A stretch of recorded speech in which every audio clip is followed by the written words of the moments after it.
Denton police are closer now than they've been in 19 years to possibly solving the Kelli Cox case. She's the UNT student who disappeared in 1997. It's believed that human remains found outside of Houston may be hers. Fox 4's Brandon Todd spoke with Kelli Cox's family and the police today. He's in our Dallas newsroom with what he's learned. Brandon. Yes, Steve, Denton investigators have gone from hopeful to very optimistic that the human remains that were found in Brazoria County near Houston are that of Kelli Cox, a UNT student who disappeared 19 years ago. And no one is more ready for some clear answers to this than the young woman's mother. As I've said always, and I've told you, I know, Brandon, over and over, if she's gone, I want to know. For the first time, Denton police are revealing their high optimism that the Kelli Cox case may soon be solved. It all centers around 56-year-old William Reese, a suspect back in 1997 when Cox, then 20, disappeared from Denton.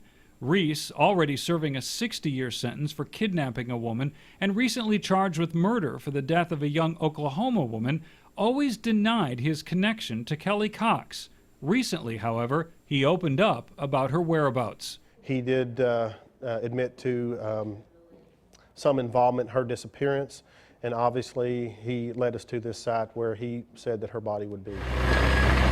Recently, detectives found human remains believed to be Jessica Kane, also missing since 1997.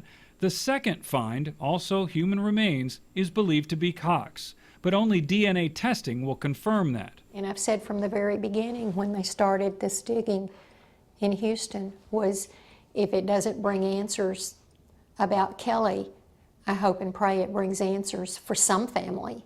The case has been passed down from detective to detective over the years, always on the front burner for Denton police. So when you get to a point at this where you're hopeful that there's going to be some type of closure that comes forward, sure, we start to get optimistic and looking forward to at least being able to give them some answers.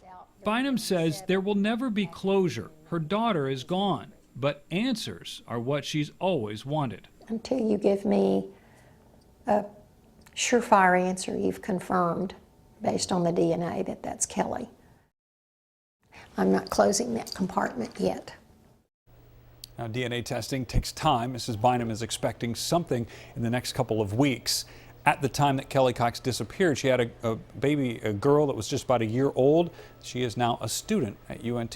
Steve? All right, Brandon, let's talk about Reese. Not much of a conscience because the murder's 20 years old. So over the last 20 years, I don't know if he just found a conscience. Why do we know why now he's coming forward with this? I don't mean to be cutting, but seriously, this little girl has grown up not knowing her mother, and now he's just starting to talk about it. Well, no, and part of that is correct. I mean, it's been a long time since investigators have really heard anything about this case. According to Reese's attorney, the 56-year-old realized that he'll be spending decades more in prison and with a heart condition likely die in prison. So at this point, he apparently, according to the attorney, wanted to cooperate to bring closure to the family.